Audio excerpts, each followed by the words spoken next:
have a blessed day, everyone. I hope you're having a wonderful day. I'm Sister Novi, and today I want to share an uplifting message from God in Hebrews chapter 12, verse 2.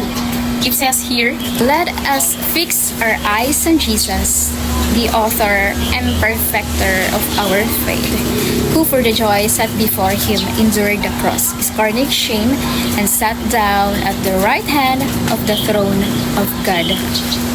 I might not know who really needs to hear this message today, but I believe in my heart you are here for a reason. Nothing happens by chance. Everything has a purpose. And I pray to God that wherever you are watching from, I pray that the Holy Spirit will open your heart to receive this message. And I pray that God will open your eyes and help you see the truth. No matter where you're tuning in from, God has something special message for you to hear today. And this is God's message for you. To fix our eyes only on Jesus. Focus ka lang sa kanya, kapatid, at wala nang iba. Kasi kung titingin ka sa kaliwa at sa kanan, 100% possibility na madapa ka. Kagaya ng isang atleta, nakakita na ba kayo ng isang runner na may dala-dalang maleta habang tumatakbo? Or di kaya may kausap sa phone habang tumatakbo? Wala, di ba? Tayo, mga tinawag ng ating Panginoong Hesukristo, in order to run effectively, we need to get rid of sin and other entanglements. Everything that is not absolutely essential is left behind. Ano may mga hindrance na yung mga naghihinder sa ating pagtakbo, iwanan natin. And to win the race, the runner must finish. The athlete must not give up before finishing. And perseverance is required. Kasi kung titingin ka sa kanan, kapatid, at sa kaliwa, may tendency talaga na madidistract ka. Kasi yung focus mo, wala na doon sa goal mo. Tama ba? Wala na kay Lord.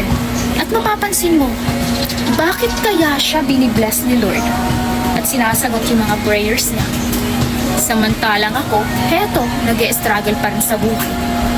At kung titingin ka naman sa kaliwa, bakit kaya masaya siya sa buhay? May masayang pamilya, may masayang love life, maganda yung pagsasama, sagana sila.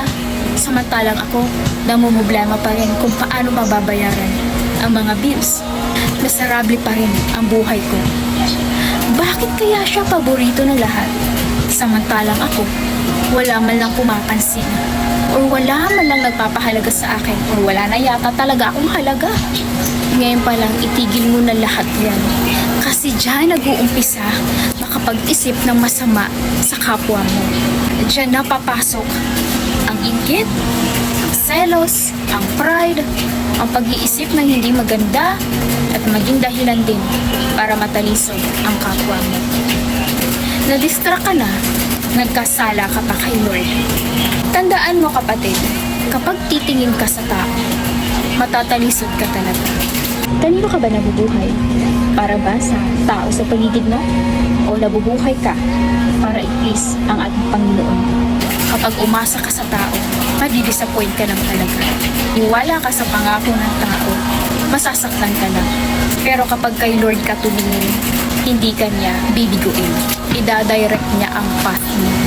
Pag kay Lord ka tumingin, mararamdaman mo, you are loved, you are valued.